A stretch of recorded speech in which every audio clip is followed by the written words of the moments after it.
Early this afternoon, daredevil pilots flew just over the treetops to drop water on the growing fire between Mosier and the Dalles. Two of these planes dropped their loads on the flames below, then raced to a pond on the edge of the Columbia to refill their tanks and do it all over again. Helicopters joined them as the afternoon heat and winds brought the smoldering blaze back to life.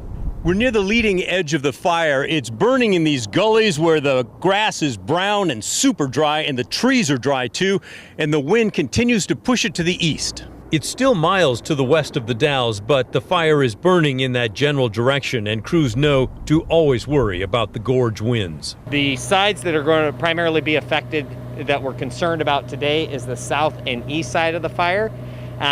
Keeping a good eye on that this afternoon. The winds are predicted to be 8 to 12 miles an hour, gusting to 30. Last night, Sky 8 showed us the extent of the wildfire after sunset. It started around 4:30 Wednesday afternoon. It's unclear how, but it is man-caused.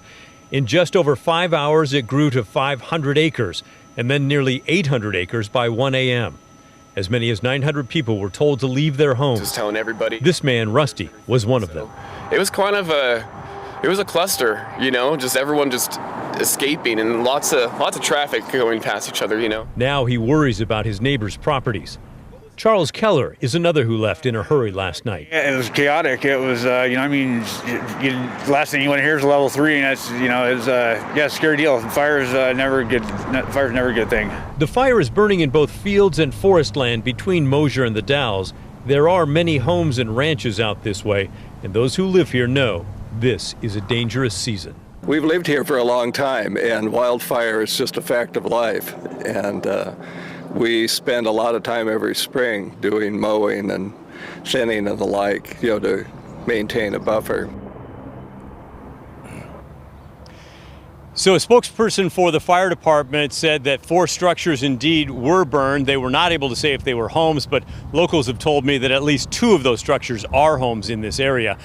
Also, there are crews here from the Portland area, Salem, and beyond. They're all trying to knock this thing out today and again tomorrow.